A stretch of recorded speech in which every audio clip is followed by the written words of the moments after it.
So mga tol, may big announcement nga po bukas ang Mexican superstar Canelo Alvarez.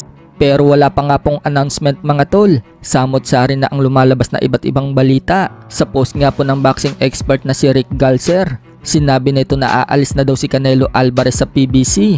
Kung matatandaan mga tol, may 3 fight contract si Canelo Alvarez sa PBC.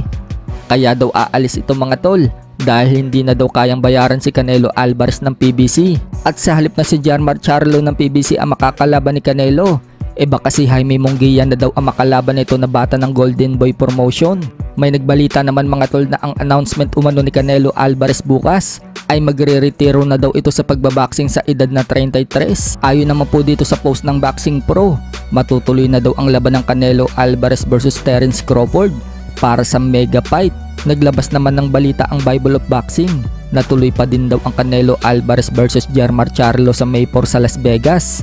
So ibig sabihin, di pa pala aalis sa PBC si Canelo kung matutuloy ang laban dito kay Jermar Charlo. So hindi natin alam dyan mga tol kung alin ang totoo.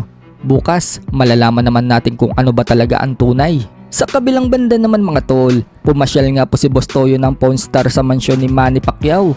At dahil trending nga po ang ginagawa ni Manny Pacquiao online na may nagpapasuntok sa kanya, sinubukan din ni Boss Toyo na magpasuntok kay Pacquiao. Binigyan naman siya ni Manny Pacquiao ng isang pitik na suntok.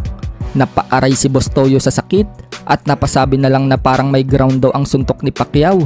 Tinawanan naman ni Manny Pacquiao si Boss Toyo. Pati nga po ang kasamahan ni Boss Toyo mga tol, sinubukan din magpasuntok kay Pacquiao. Nakatatlong suntok po si Pacquiao bago nito maramdaman ang sakit. Ay, hindi ba pala yun? Video ganun. Kasi mo, gana mo. Ay, aray ko!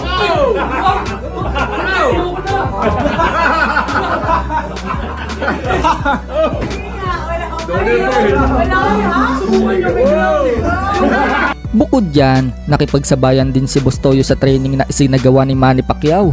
Hanggang hindi na nito makaya ang huling ginawang sit-up ni Manny Pacquiao. Umayaw na nga itong si Boss Toyo at napaluhod na lang sa corner ng ring. 19, 20. Magkano tawad?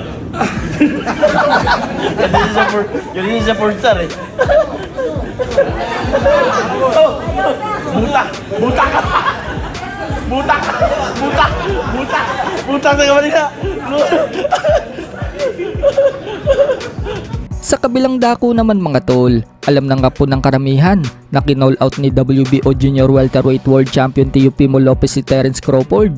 Matapos talunin ni Lopez si Jamin Ortiz nito lang nakalipas na 4 na araw sa Las Vegas. Willing nga pong ikasa ni Bob Arum ang laban ng Lopez versus Crawford. Kung yan daw ay gusto ni Crawford, wag na daw umasa si Crawford na labanan pa siya ni Canelo Alvarez dahil wala naman daw balak si Canelo na labanan si Crawford. Sa ibang balita naman mga tol, ngayong araw nga po ang birthday ng ating former 3 Division World Champion General Casimero. At dahil birthday ngayon ni Cuadro Alas, happy birthday General Casimero. So 35 years old na nga po ngayon si Casimero.